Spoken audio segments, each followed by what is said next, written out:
Sunpost News. Please subscribe for more and more political and all news updates. నమస్కారం. ఈ ఛానల్ని like చేయండి. మీ యొక్క కామెంట్స్ని వ్యూస్ని కామెంట్ రూపంలో తెలియజేసి సబ్స్క్రైబ్ చేసి మీ స్నేహితులు కూడా ఫార్వర్డ్ చేయాల్సిందిగా రిక్వెస్ట్ చేస్తున్నాను. నేను మొదటి నుంచి చెప్తున్నాను, ఈ రోజున ఆంధ్రప్రదేశ్లో ఉన్నటువంటి ప్రతిపక్షమైనటువంటి చంద్రబాబు గారి కంటే కూడా ఈనాడు, ఆంధ్రజ్యోతి వీళ్ళే ఎక్కువగా తెలుగుదేశం కోసం పోరాడుతున్నారా అనిపిస్తుంది. ఎందుకంటే ఇవాళ ఈనాడులో గుండెలపై ట్యాప్ కుంపటి, అంటే ప్రతి ఒక్కరిలోనూ ఫోన్ ట్యాపింగ్ భయం, తన పర భేదాలు లేకుండా నిరంతర నిఘా, సెల్ ఫోన్లకు దూరంగా ఉంటున్న నేతలు, ఉన్నతాధికారులు, జగన్ పాలనలో 5 ఏళ్లుగా ఇదే పరిస్థితి అని చెప్పడం జరిగింది. ఈ ఫోన్ ట్యాపింగు అనేటువంటిది మనకి అందరికీ గుర్తొచ్చేది ఓటుకు నోటు కేసు. అప్పుడు ఆ రోజున చంద్రబాబు నాయుడు గారు కూడా నీ దగ్గర సిఐడి, నా దగ్గర సిఐడి, ఫోన్ ట్యాపింగ్ చేస్తే పెద్ద కేసు అవుతుందని చెప్పడం, ఇవన్నీ కూడా మనం చూసాం. అయితే 5 ఏళ్ల నుంచి మాట్లాడినటువంటి మన పచ్చపత్రికలు, ఈనాడు కానీ, ఆంధ్రజ్యోతి కానీ, లేకపోతే ఈ ఛానల్స్ ఎవరైనా సరే ఇవాళ రోజున ఫోన్ ట్యాపింగ్ భయమో అని చెప్పడం అనేటువంటిది మనమంతా కూడా ఒక్కసారి ఆలోచించాల్సినటువంటి విషయం. అంటే ఇది ఒక రకంగా విషం కక్కటం తప్ప ఇంకేముంటుంది. ఇప్పటిదాకా కూడా మనం చూసినట్టుగా ఇవాళ ఆంధ్రజ్యోతో, ఈనాడో వాళ్ళు ఇప్పటివరకు ఇటువంటి దాని మీద రాయలేదు. ఇంకొకటి కూడా పెగాసిస్ అనేటువంటి దాని మీద కూడా ఆ రోజున చంద్రబాబు గారి మీద ఒక కేసు కూడా, అంటే ఆయన యొక్క ఏబి వెంకటేశ్వరరావు గారో లేకపోతే ఎవరో వాళ్ళ మీద అటు ఇటుగా ఆరోపణలు వచ్చినాయి. ఆ పెగాసిస్ అనేటువంటిది తీసుకొచ్చారు అని చెప్పి అప్పుడు మమతా బెనర్జీ గారు కూడా చంద్రబాబు నాయుడు గారు చెప్పారు అది అని చెప్పని కూడా కొంత మనం వినటం కూడా జరిగింది. అంటే ఈ రకమైనటువంటిది ఈ ఫోన్ ట్యాపింగో లేకపోతే ఇతరుల యొక్క ఫోన్లు వింటమో లేకపోతే ఇది అనేటువంటిది అప్పుడు ఆరోపణలు వచ్చినాయే తప్ప ఇవాళ 5 సంవత్సరాల్లో ఎప్పుడు కూడా రావటం అనేటువంటిది జరగలేదు. ఇప్పుట స్వపక్ష నేతలు, విపక్షాలు, ఐఏఎస్లు, ఐపీఎస్ లాంటి ఉన్నతాధికారులు, ఉద్యమకారులు, హక్కుల వీరులు, ఆఖరికి విలేకరులు, సామాన్యులు ఎవరైనా ఇదే పరిస్థితి. భయంగా బతకాల్సిన పరిస్థితి. నోరు తెరవటానికి, స్వేచ్ఛగా మాట్లాడటానికి, ఫోన్లు దగ్గర పెట్టుకోవడానికి భయపడాల్సిన దుస్థితి. ఇది రాష్ట్రంలో వైకాపా చోరవాణి రాజకీయం.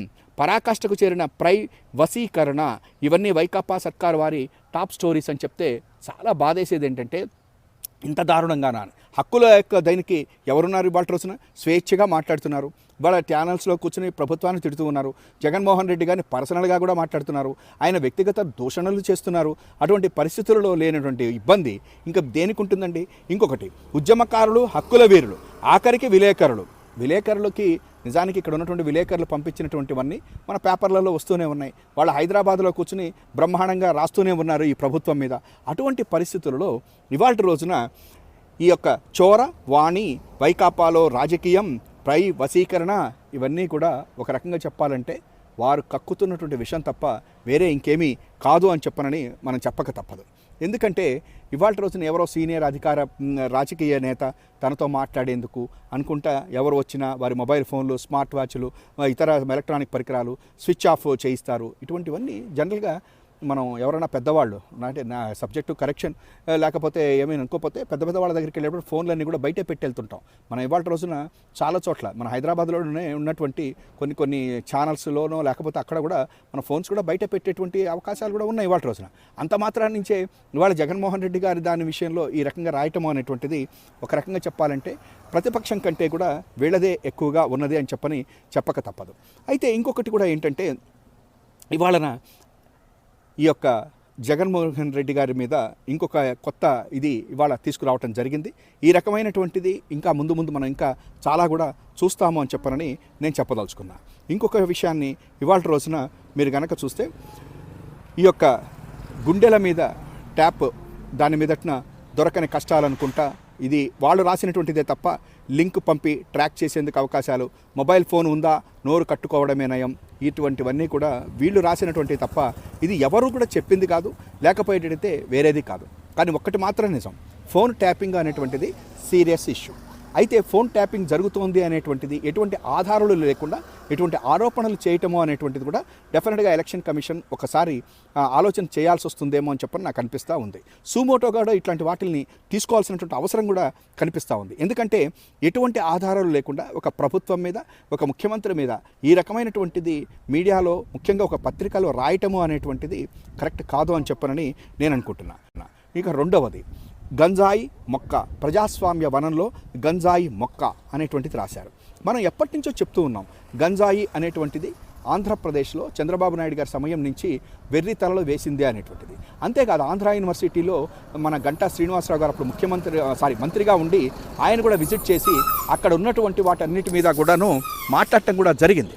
ఏమనంటే అక్కడ ఉన్నటువంటి స్టూడెంట్స్ తోటి మాట్లాడటం, అక్కడ వీసీ గారిని పిలిచి మాట్లాడటం, ఇవన్నీ కూడా జరిగినాయి. అంటే గంజాయి అనేటువంటిది చంద్రబాబు గారి సమయంలోనే ఉన్నది అనేటువంటిది అయ్యన్న పాత్రుడు గారు కూడా ఆ రోజున ఒక మాట అన్నారు.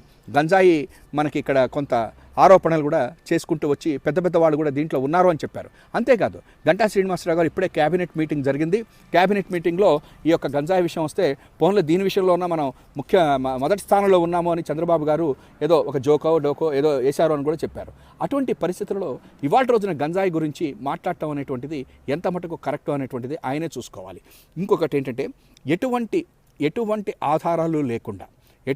ఆధారాలు లేకుండా ఒక ప్రభుత్వం మీద ఈ రకంగా రాయటము అనేటువంటిది ఎంతవరకు కరెక్టో చూడండి.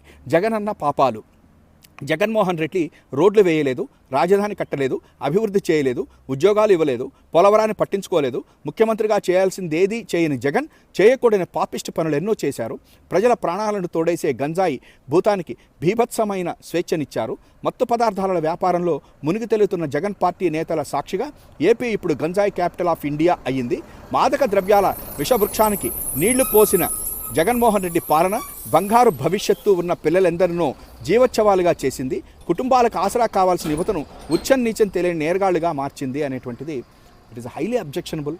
ఎందుకని చెప్పంటే ఒక ప్రభుత్వాన్ని పట్టుకుని ఈ రకంగా రాయటము అనేటువంటిది ఎంత మటుకు కరెక్టో అనేటువంటిది కూడా ప్రెస్ కౌన్సిల్ వాళ్ళు కూడా సూమోటోగా ఇటువంటివి తీసుకోవాల్సినటువంటి అవసరం ఉంది. ఇది ఏ యొక్క ప్రతిపక్షమో ఆరోపించింది కాదు, సూమోటో క్లియర్గా వాళ్ళే రాసినటువంటిది ఇది. ఇంకొకటి ఏంటంటే రోడ్లు వేయలేదా, రాజధాని కట్టలేదా, అభివృద్ధి చేయలేదా అనేటువంటిది ఎవరూ విమర్శించలేదు. రోడ్లు వేస్తూనే ఉన్నారు. రోడ్లు అనేటువంటిది ఇట్ ఈస్ ఎ నిరంతర ప్రక్రియ. చంద్రబాబు నాయుడు గారు రోడ్ల కోసం అని 3,000 కోట్ల రూపాయలు అప్పు తీసుకుని దాన్ని పసుపు కుంకుమకి పంచిపెడితే దాని గురించి రాయినటువంటి మన యొక్క పచ్చపత్రికలు ఇవాళ రోజున రోడ్లు లేదు అని చెప్తారు.